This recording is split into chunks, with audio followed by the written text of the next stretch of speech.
Bab 60. Diri dan keluarga Jennings. Tuhan, berkahilah keluargaku dengan umur panjang dan keturunan yang sehat, sejahtera. Semoga segala urusan keluarga kami lancar dan sukses semua.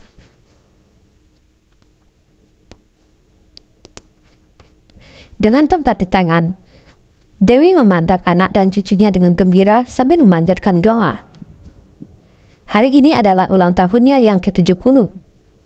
Dan kebetulan, bisnis keluarganya sedang dalam keadaan baik dan menanjak, sehingga membuat suasana hatinya menjadi lebih baik. Dapat dikatakan bahwa hari ini adalah hari paling bahagia yang pernah dia alami. Selain anggota keluarganya, orang lain yang menghadiri jamuan makamnya hari ini adalah para undangan yang merupakan tokoh-tokoh berpengaruh di kota kenangan. Nenek, semoga kamu panjang umur dan bahagia di masa depan. Ini paket merah untukmu. Yakub memberikan hadiah dan memanjatkan doa untuk Dewi. Nenek, semoga nenek sehat dan panjang umur. Ini beberapa perhiasan dan ukiran batu giok untuk nenek. Henry mengikuti, memberikan hadiah dan ucapan doa. Selamat ulang tahun ke-70 buat Anda. Saya membawakan wabak emas untukmu. Manajer Great Chief Corporation memberikan kado dan ucapan doa. Ucapan doa dan pemberian kado terus berlanjut. Semua tamu yang datang membawa hadiah mahal. Banyak para tamu dan yang ada di ruangan tersebut merasa iri padanya karena bisa menerima hadiah seperti itu. Nilai total hadiah ini mungkin melebihi $1 juta. Seketika sebuah suara tiba-tiba menarik perhatian semua orang.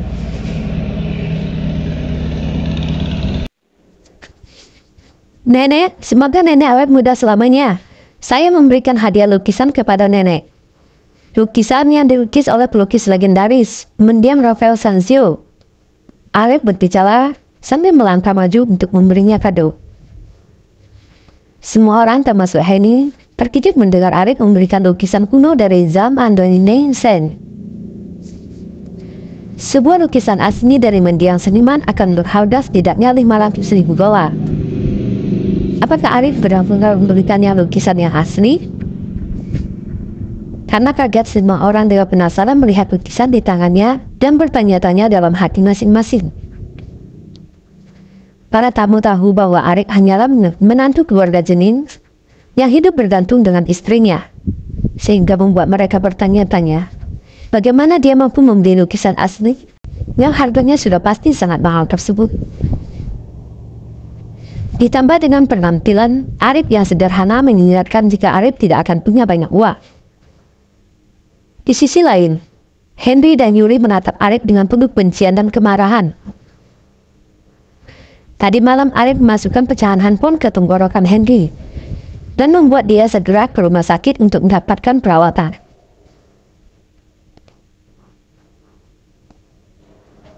Meski begitu, tenggorokannya yang tergores pecahan handphone masih menyisakan rasa perih yang membuat dia sangat membenci Arif.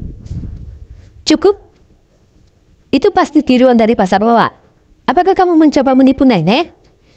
Ketika Arif maju untuk memberikan hadiahnya kepada Dewi, Yakub menghentikannya dan berkata dengan keras. Yakub tahu apa yang terjadi dengan Henry dan Yuni tadi malam, dan dia ikut marah pada Arif. Henry bukan hanya saudara iparnya, tetapi dia juga bagian dari keluarga Hale. Selain itu, Yakub telah berencana untuk mengikuti keluarga Hale di masa depan. Dia tidak pernah menyangka Arif akan berani menyakiti Henry. Meskipun demikian, dia merasa ini adalah kesempatan bagi Yakub untuk mengambil hati Henry dengan membela Henry di depannya. Dewi melihat sekilas lukisan di tangan Arif dan mengerutkan kening. Dia juga tidak percaya bahwa itu adalah lukisan asli. Walaupun dia masih ragu, tetapi dia tentu tidak akan bertaruh dengan reputasinya jika ternyata lukisan itu nantinya terbukti palsu.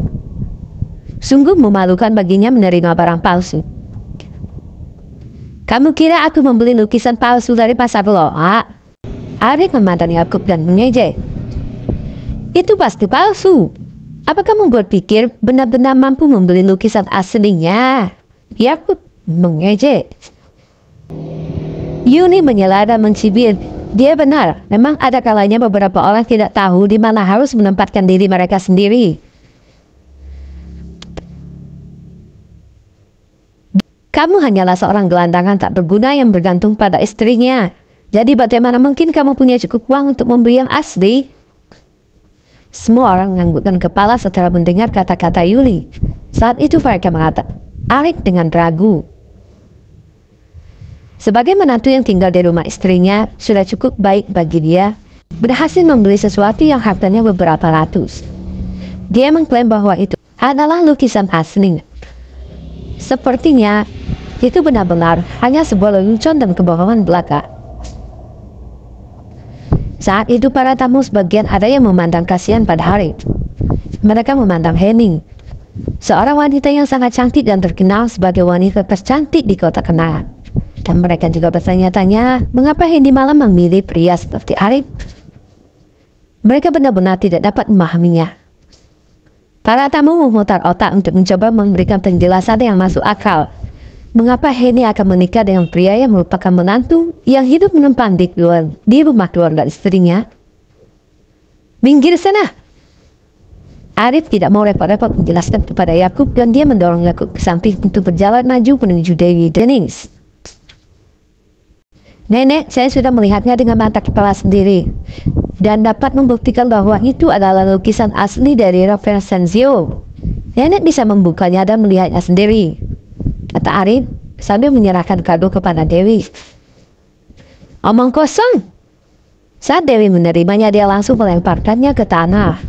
Dia mengamuk lalu berkata, saya akan merasa lebih baik jika keluarga Anda datang dengan tangan kosong daripada menerima lukisan palsu dari pasar Wak. Saat ini kamu benar-benar telah mempermalukan keluarga Jennings. Arif hanya dia melihat Nana pada lukisan yang dicampakkan Dewi tersebut. Henny, Jasmine dan Luka sangat marah sekaligus merasa malu dengan perbuatan Arif. Mereka merototi Arif seolah ingin membunuhnya saat itu juga. Saat itu mereka merasa sangat dipermalukan oleh Arif. Padahal sebelumnya pesan mereka terhadap Arif telah mulai berubah. Namun kejadian ini membuat mereka kembali bersikap dingin terhadapnya. Henny sangat marah pada Arif karena sebelumnya dia sudah menawarkan untuk memberi Arif sejumlah uang ketika dia menyuruhnya untuk membeli sebuah hadiah. Namun Arif menolak tawarannya, bertindak seolah-olah dia tidak membutuhkannya dan mempunyai banyak uang. Namun alhasil, Arif tidak hanya membeli lukisan murahan yang juga telah menyinggung perasaan Dewi dengan lukisan tersebut. Adalah suatu yang tidak wajar bagi Henny jika akhirnya Henny tidak marah. Arif tercengang dan dia merasakan gelombang kemarahan baru muncul dalam dirinya. Namun dia tetap menahannya. Ketika itu Hendy menyombongkan diri dengan berkata, Arif, saya punya nasihat untuk Anda. Jika Anda tak punya uang, beritahu saya. Saya tidak keberatan memberikan beberapa ribu secara cuma-cuma kepadamu. Dengan bersikap seolah-olah kamu adalah orang kaya, tetapi akhirnya membawa barang-barang jelek, apakah Anda mencoba membuat marah nenek? Sepertinya kamu memang sengaja melakukannya, ya? Dewi semakin geram, terprovokasi oleh perkataan Hendy. Dengan ekspresi menghina di wajahnya, dia rasanya ingin menikam Arif dengan pelatih saat ini. Nenek, Arif sudah keterlaluan. Ini seharusnya menjadi pesta ulang tahunmu yang ke-70 yang meriah. Tapi dia merusaknya dengan hadiah murahannya. Saya pikir nenek harus mengeluarkan keluarga mereka semua dari keluarga Jennings, agar mereka tidak semakin mempermalukan kita. Yuli menyeringai saat dia memberikan saran tersebut. Tadi malam kamu bertindak seperti orang penting. Sekarang kamu bahkan seperti badut. Saat nenek memberi Anda 1 juta itu sebagai kompensasi atas perceraian, Anda telah kehilangan harga diri Anda sebagai seorang laki-laki. Ujar Henry ikut menggoreng keadaan. Setelah mendengar kata-kata Henry dan Yuli, ekspresi wajah Henry dan Jasmine berubah drastis. Jika mereka benar-benar diusir, tentu saja hal itu akan terlalu berat untuk mereka tanggung. Nenek Arif bodoh dan melakukan kesalahan. Tolong jangan menghukumnya, maafkan dia. Henny dengan cepat segera memohon pengampunan dari Dewi. Meskipun dia memohon padanya, di dalam hatinya dia sangat kecewa dengan Arif. Benar Bu, Arif adalah pria yang tidak berguna dan tidak pernah melakukan sesuatu dengan benar. Itu adalah inisiatifnya sendiri untuk memberi kamu lukisan itu, bertujuan untuk mempermalukanmu. Jika Anda harus menghukum seseorang, hukumlah dia sendiri. Itu tidak ada hubungannya dengan kami. Jangan libatkan kami. Jasmine dengan cepat melepaskan diri dari masalah ini. Saat dia berbicara, dia menatap Lukas memberi saran agar Lukas segera meminta maaf juga kepada Dewi. Lukas segera mengerti maksud Jasmine dan baru saja hendak menyalahkan Arif ketika Dewi berteriak, "Cukup!" Dia sangat marah.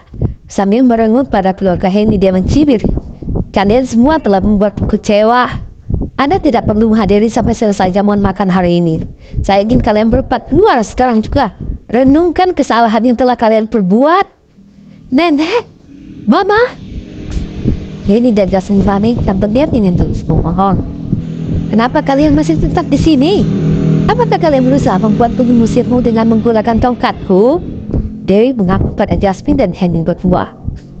Seketika itu Jasmine dan Henny gemetar ketakutan dan tidak berani provokasi diri lagi. "Dasar sampah, ketika kita sampai di rumah, aku akan menghukummu pergi sana."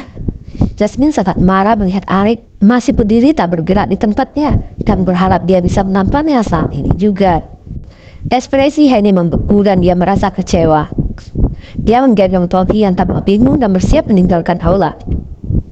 Saat itu seorang pria berpakaian tradisional mengambil lukisan Arif dan berkata, "Nenek, saya baru saja memperhatikannya. Ini memang lukisan asli karya Rafael Sanzio." "Apa? Kamu yakin dengan penilaianmu?" Dengan itu semua orang menatap pria parubaya itu dengan heran. Sebagian besar mereka yang ada di tempat itu mengenal Tuan Johnny. Dia adalah penggemar seni dan barang antik yang terkenal karena kemampuannya mengidentifikasi barang-barang kuno. Bab 61. "Tuan Johnny, apakah kamu tidak melakukan kesalahan? Karya seni Rafael Sanzio berharga setidaknya beberapa juta dolar. Tetapi Arif adalah menantu yang nganggur dan tidak akan mempunyai uang sebanyak itu." Yakub tidak percaya dan menjadi orang pertama yang mempertanyakan pria berpakaian tradisional itu. Nama pria itu adalah Michael Johnny, seorang pemuda yang dikenal secara khusus dari asosiasi perhiasan. Dan dia dikenal sebagai penilai terbaik di kota kenangan dan bahkan seluruh wilayah barat daya. Banyak bos besar yang menghormatinya dan kolektor barang antik suka memintanya menilai artefak antik mereka. Dia tidak pernah salah tentang keaslian suatu artefak. Ia bahkan bisa disebut sebagai legenda di industri ini. Meski begitu, Yakub dan yang lainnya masih ragu. Mereka tidak percaya Arif mampu membeli karya seni kuno yang asli. Jika Arif membeli sesuatu yang harganya beberapa ratus, masih masuk akal. Sedangkan saat ini lukisan yang dibelinya bernilai jutaan dolar. Tolong Anda memeriksanya lagi, Tuan Johnny. Dia hidup dari seorang wanita dan mustahil baginya memiliki uang sebanyak itu, meskipun dia menjual seluruh organ tubuhnya. Johnny berkata dengan sedikit memaksa. "Hah?" Michael memandang Yakub dan Yuli dengan tidak senang sebelum dia mengejek. "Jadi kalian berdua mempertanyakan keahlianku saat ini?" Sebagai pria terkenal di seluruh kota kenangan dan bahkan wilayah barat daya, Michael berteman dengan banyak orang. Michael berteman dengan banyak orang penting, dan dia melakukan 3 kali undangan secara langsung untuk membuatnya menghadiri pesta ulang tahun Dewi. Dalam pikirannya, dia tidak akan pedulikan dengan keluarga Jennings yang tak ada apa-apanya di matanya. Mereka hanyalah 2 anak muda dari keluarga Jennings. Lancang sekali mereka mempertanyakan kemampuan penilaian saya. Terkejut, Yakub dan Yuli menyadari bahwa mereka telah melewati batas dan melakukan kesalahan. Perasaan takut mulai menghantui diri mereka. "Kenapa masih diam? Minta maaf pada Tuan Johnny sekarang." Dewi dengan cepat memarahi keduanya saat itu dengan wajah yang gelap. "Tuan Johnny, kami minta maaf. Mohon jangan dimasukkan ke dalam hati. Kami telah salah bicara." Yakub dan Yuli meminta maaf dengan penuh rasa takut. Karena keluarga Jennings tidak tahu bagaimana menghargai sebuah karya seni, maka mereka tidak layak memiliki lukisan ini. Michael mendengus dan menoleh ke arah Arif. Senyuman muncul di wajah Michael dan dia berkata, Tuan, harga yang Anda keluarkan untuk membelinya pasti tidak lebih dari 800.000 kan? Namun saya penggemar karya seni Rafael. Tolong jual kepada saya akan membelinya seharga $1 juta. Apa? Buset, jadi lukisan itu betul-betul asli? Semua orang terkejut mendengarnya. Keraguan akan keaslian lukisan itu sirna ketika melihat Tuan Johnny berniat untuk membelinya dengan harga fantastis. Bahkan Dewi pun kaget saat itu. Awalnya dia tidak percaya Alif akan membeli lukisan semahal itu untuk diberikan pada dirinya sendiri. Dia tidak pernah menyangka akan menerima hadiah ulang tahun termahal. Bahkan hadiah itu diberikan oleh seorang yang selama ini selalu dipandang rendah. Bahkan Henry, cucu kesayangannya, hanya memberikan perhiasannya yang nilainya hanya sekitar $100.000 saja. Seketika dia merasa getir memikirkannya. Di sisi lain, Henry dan Jasmine juga ikut tercengang. Mereka kaget ketika mengetahui hadiah dari Alif ditawar dengan harga $1 juta. Sangat luar biasa. Mereka bertanya-tanya dari mana Alif mendapatkan uang sebanyak itu untuk membelinya. Henry, apakah kamu yang membelinya uang $1 juta? Jasmine membisikkan pertanyaannya kepada Henry. Henry menggelengkan kepala dan menjawab, "Tidak, saya tidak membelinya. Saya menawarkan untuk membelinya $50.000, tetapi dia menolaknya." Henry juga tidak tahu dari mana Alif mendapatkan uang tersebut. Saat itu ingatannya tentang Alif yang menghadiahkan mereka telepon senilai $20.000 terlintas di benaknya, dan kecurigaan muncul di dalam hatinya. Perusahaan mana yang akan memberikan 4 ponsel model terbaru sebagai hadiah undian? Bahkan jika dia memenangkan hadiah utama, mereka mungkin hanya akan memberikan satu saja kepada pemenangnya, bukan 4 ponsel sekaligus. Tapi kalau bukan begitu adanya, bagaimana dia bisa mendapatkan uang sebanyak itu? Itu tidak mungkin. Henry, Yakut, dan Yuli membelalakan, tak percaya dengan mulut ternganga. Mereka masih tak mau percaya kenyataan yang ada, berusaha melawan di dalam hatinya. Mereka tidak pernah bisa menerima kenyataan bahwa Alif mampu membeli karya seni bergengsi yang harganya begitu mahal. Si pecundang yang tidak berguna itu pasti membeli barang tiruan yang murah dari pasar roa. Mereka bukan satu-satunya yang memiliki pemikiran seperti itu, karena banyak tamu yang datang juga memikirkan hal yang sama. Pemikiran mereka didasari oleh keadaan dan penampilan Alif saat ini. Jangan terlalu sombong. Kamu mungkin hanya beruntung dengan berhasil mendapatkan harta karun dari toko acak. Kamu tidak mungkin menghabiskan ratusan ribu untuk membelinya, kan? Yuli mendengus. Banyak yang mengaku. Banyak yang mengaku setuju. Mereka juga sepakat dengan perkataan Yuli, bahwa Alif hanya sedang beruntung dengan beberapa ratus dolar saja untuk mendapatkan barang yang bernilai beberapa ratus ribu. Bahkan Henry dan Jasmine juga ikut mengaku kelak. Apa yang dikatakan Yuli masuk akal dan itu dampaknya bisa dipercaya. Kalau tidak ada penjelasan lain yang lebih mungkin dari mana Alif mendapatkannya. Bersambung. Terima kasih ya sobatku semua atas dukungannya selalu selama ini. Terima kasih, semoga semua dalam keadaan sehat selalu, dimudahkan dan dilancarkan semua aktivitas dan rezekinya. Amin ya robbal alamin. Assalamualaikum warahmatullahi wabarakatuh.